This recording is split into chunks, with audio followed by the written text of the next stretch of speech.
और शुरुआत बड़ी खबर से करते हैं। बड़ी खबर महाराष्ट्र से जुड़ी हुई। महाराष्ट्र में सीएम को लेकर मंथन जारी है। देर रात तक दिल्ली में अहम बैठक हुई। गृह मंत्री अमित शाह के आवास पर यह बैठक हुई है और इस बैठक में महायुति के तीनों नेता मौजूद थे, लेकिन नाम का ऐलान अब भी नहीं हो पाया। कहा यह जा रहा है कि मंत्रालय को लेकर बैठक हुई थी और यह भी माना जा रहा है कि हो सकता है जो मंत्रालय पहले इन तीनों नेताओं के पास थे वो मंत्रालय होंगे, लेकिन सस्पेंस बना हुआ है कि आखिर महाराष्ट्र का मुख्यमंत्री कौन होगा। इस पर अब भी वही सस्पेंस तय नहीं हो पाया कि आखिर मुख्यमंत्री कौन होगा।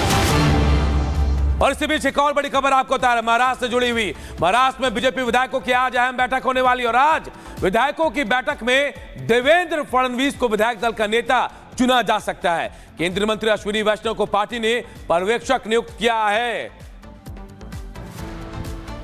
तो देखिए बड़ी खबर आपको बता रहे हैं। बड़ी खबर जहां आज महाराष्ट्र में बीजेपी विधायक दल की अहम बैठक होने वाली है और आज यह कहा जा रहा है कि देवेंद्र फडणवीस को आज विधायक दल का नेता चुना जा सकता है।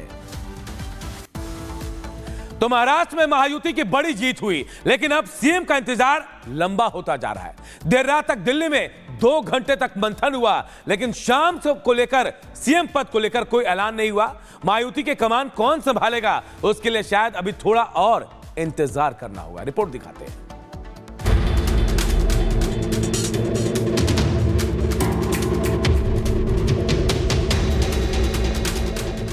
महाराष्ट्र में महायुति के शानदार जीत को 120 घंटे बीत चुके हैं। सरकार बनने का रास्ता भी साफ हो चुका है। एकनाथ शिंदे ने सीएम पद से इस्तीफा दे दिया है और फिलहाल कार्यवाहक सीएम के पद पर वो बने हुए हैं। लेकिन इन सब के बीच महाराष्ट्र की कुर्सी का नया हकदार कौन होगा, इसे लेकर अब तक मंथन ही चल रहा है। मुंबई से लेकर दिल्ली तक बैठकें हो रही हैं, लेकिन नतीजों तक कोई नहीं पहुंच सका। दिल्ली में गुरुवार को गृहमंत्री शाह के आवास पर देर रात 12 बजे तक बैठक हुई। 2 घंटे तक चली इस बैठक में सीएम पद को लेकर चर्चा हुई। इस बैठक में अमित शाह के साथ साथ जेपी नड्डा, प्रफुल्ल पटेल, देवेंद्र फडणवीस, एकनाथ शिंदे शामिल हुए। इस बैठक में मंत्रालय के बंटवारे पर चर्चा हुई और इस बैठक में एकनाथ शिंदे, देवेंद्र फडणवीस और साथ ही जेपी नड्डा, प्रफुल्ल पटेल और इसके साथ ही कई दूसरे दिग्गज नेता भी मौजूद थे। इस बैठक में सीएम के चेहरे को लेकर के और साथ ही जो 2 डिप्टी सीएम होंगे वो कौन होगा और साथ ही जो प्रोफाइल होगी वो किसको कौन सी बड़ी प्रोफाइल दी जाएगी, इसको लेकर के काफ़ी चर्चाएं हुई। हालांकि इन चर्चाओं को लेकर के काफ़ी दिनों से बाजार काफ़ी गर्म है, लेकिन अभी तक ये क्लियर नहीं हो पाया कि महाराष्ट्र का अगला सीएम कौन होगा। इस बैठक के बाद जहां देवेंद्र फडणवीस और अजीत पवार तो समय से निकल गए, लेकिन एकनाथ शिंदे गृह मंत्री के आवास से निकलकर पहले अपने सांसदों से मिले और फिर मुंबई के लिए रवाना हुए। आम्ही तिघही होतो, मी होतो, देवेंद्रजी होते, अजितदादा होते। बैठक अतिशय सकारात्मक झालेली आहे आणि पुन्हा उद्याही बैठक होईल। दिल्ली में 2 घंटे तक चले इस महामंथन में क्या तय हुआ, इसकी जानकारी फिलहाल सामने नहीं आई है, लेकिन माना जा रहा है कि सीएम की कुर्सी देवेंद्र फडणवीस के हिस्से में ही आएगी। आज मुंबई में हो सकती है बीजेपी विधायक दल की बैठक, जिसमें देवेंद्र फडणवीस के नाम पर मुहर लग सकती है। इसके लिए केंद्रीय मंत्री अश्विनी वैष्णव को पार्टी ने पर्यवेक्षक नियुक्त किया है। महाराष्ट्र में महायुति की जीत जितनी बड़ी है, अब उसके लिए सीएम का नाम तय करना उतना ही मुश्किल हो रहा है। हालांकि फाइनल मुहर लगने में समय बाकी है, लेकिन सीएम कौन होगा ये देखना दिलचस्प होगा। क्या देवेंद्र फडणवीस के सिर पर ताज सजना तय है या फिर कोई नया सरप्राइज है? Bureau report, Republic Bharat. और अब बात दिल्ली की करते हैं। देश की राजधानी दिल्ली एक बार फिर धमाके से दहल उठी। रोहिणी के प्रशांत विहार में हुए इस धमाके में एक शख्स को घायल होने की खबर आई है। अब सीसीटीवी के जरिए पुलिस इस पूरे मामले में सुराग तलाश रही है। यह रिपोर्ट आप सबको दिखाते हैं।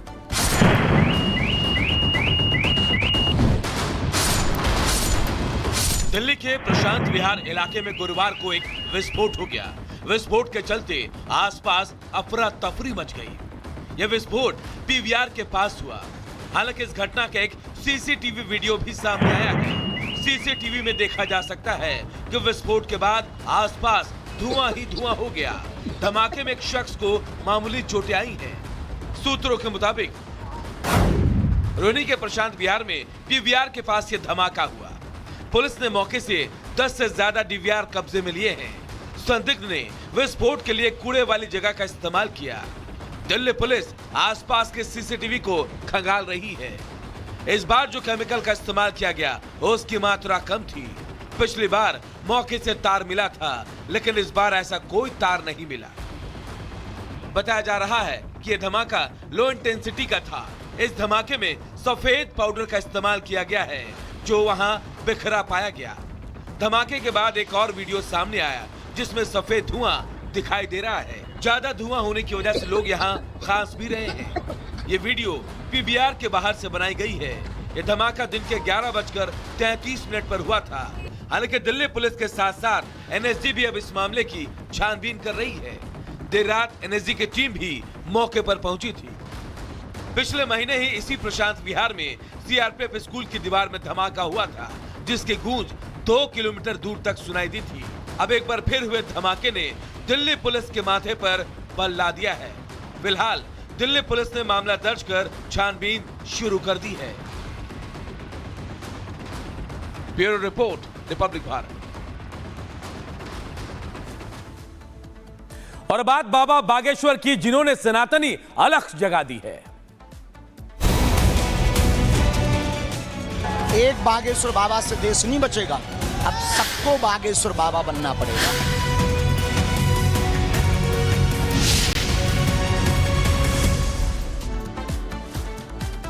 तो बागेश्वर धाम के पीठाधीश्वर पंडित धीरेन्द्र शास्त्री ने हिंदू एकता यात्रा उनकी जो है वो खत्म हो रही है। गुरुवार को अपनी यात्रा के दौरान पंडित धीरेन्द्र शास्त्री ने आर भारत से बातचीत की और दावा किया कि हिंदू जागरूक हो रहा है, अब एक हो रहा है। कट्टर सनातनियों की आवाज बुलंद हो रही है। आज जो जन सैलाब जुटा है वो बेहिसाब है। इतनी भीड़ कभी नहीं देखी। हम आगे जाते हैं तो भीड़ कई किलोमीटर तक, पीछे भी इतनी भीड़। आज जन सैलाब जबरदस्त है। ये सब हिंदुओं की एकता का परिणाम है। हिंदू एक हो रहा, हिंदू जाग रहा, हिंदू भय छोड़कर, डर छोड़कर सड़कों पर आ रहा, और वो इस देश में देश को एक करना चाहता है। थाली वाला इस देश को एक करना चाहता है, इसलिए हिंदू सड़कों पर आया है। इसी कारण से इतना जन सैलाब। महाराज जी, कई महिलाओं से हमने बात करी, दूर दराज से, राजस्थान से आई है, पंजाब से आई है, नंगे पैर कह रही है हमारे गुरुजी ने चप्पल नहीं पहनी तो हम भी नहीं पहनेंगे। बिल्कुल, उनका भाव और श्रद्धा अपार है, उनका स्नेह अपार है। इसी कारण से कैसे हो, कहाँ के हो?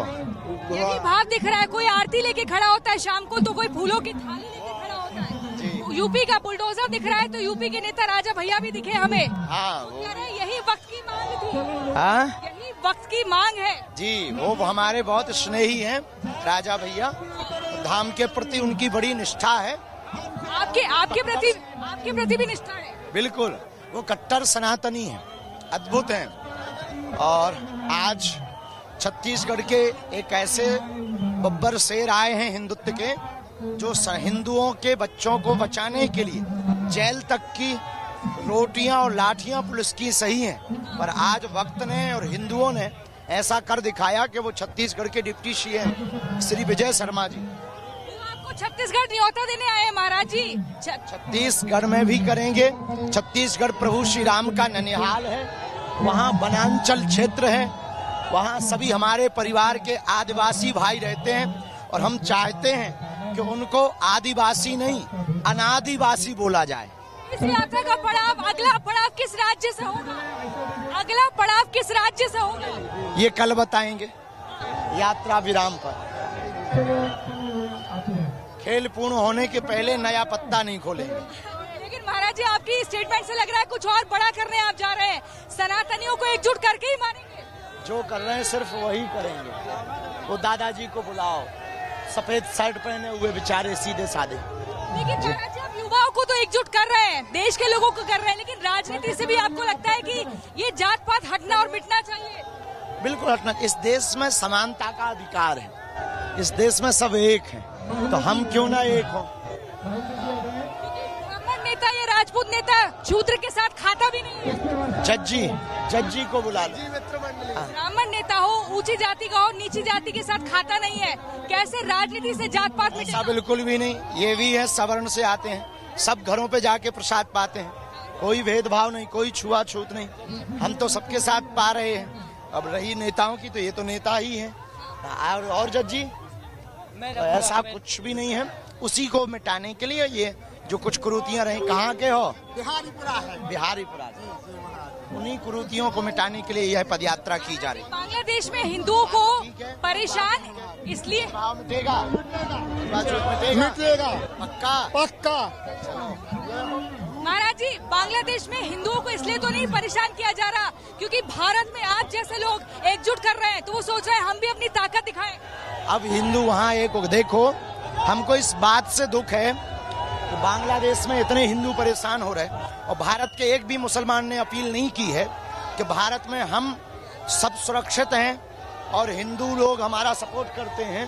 तो इनको मांग करनी चाहिए कि जैसे हम भारत में यहाँ सुरक्षित हैं, तो भारत के मुसलमान वहाँ पर ये अपील करें कि बांग्लादेश में हिंदुओं को सुरक्षित रखो। अजमेर की दरगाह शरीफ में भी कहा जा रहा है कि शंकर का मंदिर है और वहाँ पर मौलाना कह रहे हैं कि तो इंशाअल्लाह मस्जिद रहेगी, कोई मिटा नहीं सकता नाम। ये तो कोर्ट बताएगा, कानून बताएगा। अगर शंकर जी होंगे तो रुद्राभिषेक होगा।